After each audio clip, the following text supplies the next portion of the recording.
Hello guys, Radhe Radhe, जय श्री कृष्णा। कैसे हो आप सब? आई होप आप लोग अच्छे होंगे और मैं भी बढ़िया हूँ। स्वागत है आपके अपने चैनल पारुल की दुनिया में। गाइस, कभी कभी कभी कुछ इंट्रोडक्शन देते हैं, कभी कुछ देते हैं, जब जैसा मन होता है हमारा। अभी सुबह का टाइम हो रहा है। आज से मान्या की स्कूल खुल गए हैं, तो मान्या स्कूल चली गई है। जब से छुट्टी थी ना, तो बहुत लेट उठ रहे थे हम। अब मान्या का स्कूल चालू हो गया आज से, तो आज जल्दी जल्दी काम भी हो गया है, नहा भी लिया है, मंदिर भी होके आ गए हैं। और अभी नहा धो के हमने चाय बनाने रखी है अपनी। तो ये देखिए, हमारी चाय बन रही है, ये देखो। तो मस्त अब चाय पियेंगे और बहुत अच्छा फील होता है जब हम सारे काम करके नहा के मंदिर से आके फिर चाय पीते हैं, तो बहुत अच्छा पॉजिटिविटी सी लगती है, फील भी होता है ऐसा। तो ऐसा करना भी चाहिए। और आज ना बहुत भयंकर कोहरा है, बहुत ज़्यादा, मतलब कुछ भी नहीं दिख रहा, इतना कोहरा है। तो देखते हैं अब कब तक धूप निकलती है। बाकी बस बने रहो आप लोग ब्लॉग में और इन्जॉय कीजिए हमारा ब्लॉग। बाकी अभी खाना पीना तो देखेंगे, क्योंकि मान्या को सुबह सब्जी बना दी थी तो वही रखी है। तो बस अब तो ऐसे ही होना है। अब स्कूल खुल गए उसके, और अच्छा है कि स्कूल खुल गए हैं तो जल्दी जल्दी काम हो जाते। भले ही सुबह थोड़ा उठने में आलस होता है, लेकिन हो जाता है काम। उठ जाते एक बार तो फिर आलस ख़त्म हो जाता है। तो बस अभी चाय पियेंगे, आप लोग भी आ जाइए। बाकी मिलते हैं अभी थोड़ी देर में। देखिए गाइस, 12 बज गए हैं लेकिन बिल्कुल भी धूप नहीं निकली है अभी। ये देखो, थोड़ा थोड़ा उजेला है लेकिन धूप नहीं निकली है। आप लोगों को मुझे एक बात बतानी है। अभी 11:30 बजे हमारे ससुर जी आए थे, 11:30 बजे आए थे, अभी 12:15 हो रहे हैं। तो आए होंगे गेट पर। मैं देख रही थी यहाँ पे भागवत बागीशा महाराज की दिल्ली में जो कथा चल रही है, तो वो देख रहे थे। तो यहाँ पे आवाज़ नहीं आती है, मैं ऐसे ही कुछ काम से गई वहाँ। तो एक लड़का जो हमारे अवस्थी जी हूँ उनका नाती है, तो वो खड़ा था, बोला अंकल को आना है, गेट खोल दो। मैं नहीं समझी कि कौन अंकल। मैंने कहा हो सकता है छत पे कुछ काम होगा किसी को, क्योंकि मकान के काम वैसे भी लगे हैं। तो फिर मैंने देखा तो वो पापा थे, मतलब हमारे ससुर। तो मैंने गेट खोले। आप मैं देखो, जब भी वो आते हैं मैं उनको गेट खोल देती हूँ। बस ये है कि मैं उनको ये बोला था मैंने कि आप अमित को साथ में लेके आया करो, क्योंकि हम आपको अकेले में नहीं छोड़े गेट खोलेंगे, क्योंकि आप अकेले में आके हमें गलत बोलते हो। और फिर मैं अगर अमित को बोलती हूँ कि पापा हमसे ऐसा बोल के गए, तो वो नहीं मानते हैं। तो पहले तो वो अमित को लेके आए थे एक बार। अभी आए तो पता, पूरे मोहल्ले में से लोगों को इकट्ठा करके आए। जो जैन साहब हैं हमारे यहाँ पे 3-4 रहते हैं, उनको इकट्ठा कर लिया, अवस्थी जी के लड़के को लेके आए। आए दरबाजी, तो खड़े रहे होंगे, फिर आए अंदर, बोले सामान उठाना है, तो कुछ स्वेटर वगैरह लेना था। तो ऊपर गए लेके और शांति से चले गए, कुछ भी नहीं बोले। हमसे तो कुछ नहीं बोले, हमने गेट लगा लिया, हमने भी कुछ नहीं बोला। हमने कहा अगर ये बात करेंगे तो हम करेंगे, नहीं तो अब हमें बात नहीं करनी, क्योंकि बहुत बात कर ली है हमने। तो हमने ताला लगाया। फिर बाहर 4 लोग खड़े थे जो जिनको लेके आए थे, उनके पास बहुत देर तक खड़े रहे। सबके नंबर लेके गए हैं जिनका नहीं था। अब इनका पता क्या है, किसी को हाथ में लेंगे, क्योंकि देखो कोई भी किसी के मामले में नहीं पड़ना चाहता है। इनका ये है कि अब मैं यहाँ रहती हूँ, इनको ये नहीं पता चलता है कि ये कहाँ जा रही हैं कहाँ नहीं। उनको उनको हमारे जाने आने से कोई मतलब नहीं है वैसे। उनको सिर्फ इतना है कि ये गई कहीं और हम ताला तोड़ देंगे और अपने डाल देंगे।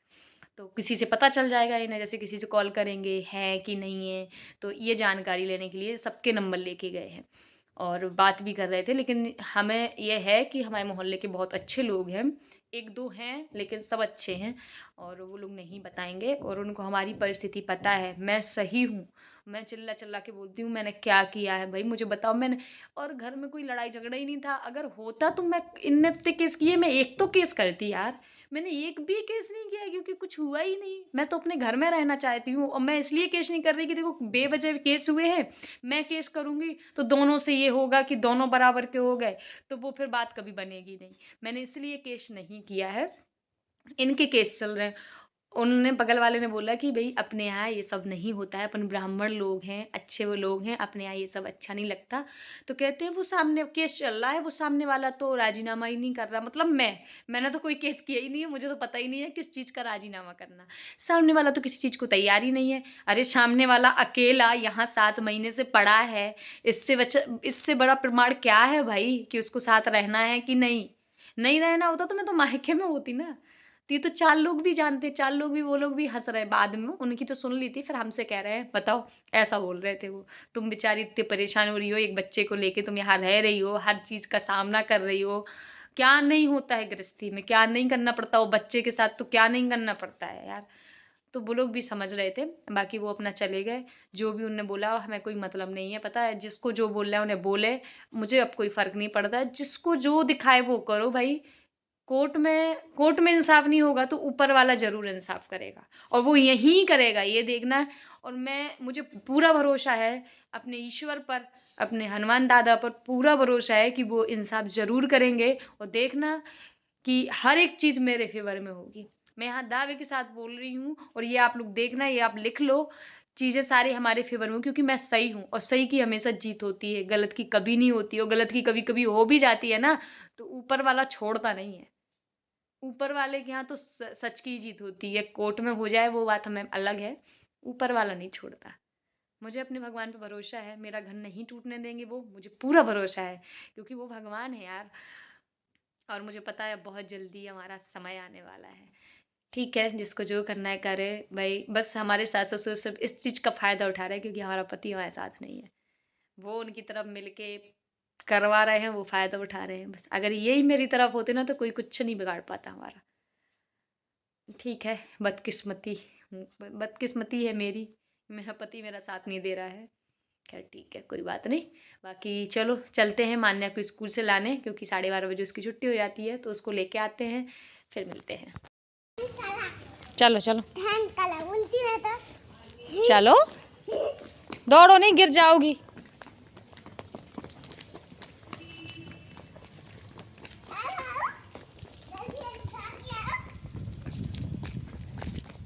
दौड़ो नहीं, मान्या गिर जाओगी, बात मान जाया करो।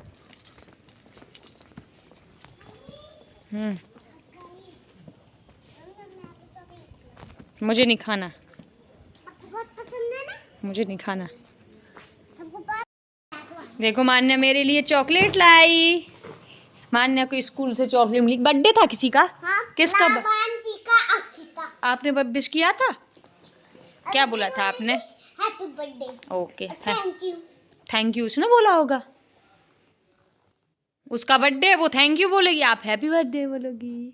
दिखाओ कौन सी चॉकलेट। ओके दिखाओ। देखो दो दो ये वाली, वाओ, एक और वाली मिली है।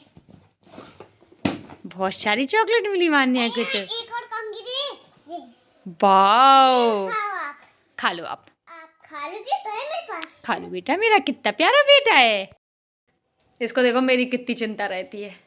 बोल रही थी स्कूल में, मैम बोल रही कि मुझसे बोल रही थी, मान्या बोल रही थी, एक मेरी मम्मा की और एक मेरी, मेरा बेटा, मेरी राजकुमारी है बहुत प्यारी। आधी दे दो, आधी नहीं, आधी नहीं, पूछ। हाँ हाँ हाँ। खा लो, शेयर करके खाते हैं। सो गाइस चलो, अब मान्या की हम ड्रेस उतार देते हैं। शेयर करके खाएंगे। नहाना नहीं है मान्या को, क्योंकि बहुत सर्दी है और धूप भी नहीं निकली है, तो मैं नहलाऊंगी नहीं उसको, हाथ पैर धुला दे रही हूँ। और बस चलो इस ब्लॉग का भी एंड करते हैं, मिलते हैं जल्दी एक न्यू ब्लॉग के साथ। आपको हमारा ब्लॉग अच्छा लगा हो तो please like share comment and subscribe कर लीजिए चैनल को। Bye bye, take care. मान्य बाय बाय करो। Bye bye, take care. मिलते हैं जल्दी न्यू ब्लॉग के साथ। ऐसे नहीं, मिलते हैं जल्दी एक न्यू ब्लॉग के साथ। बाय। एक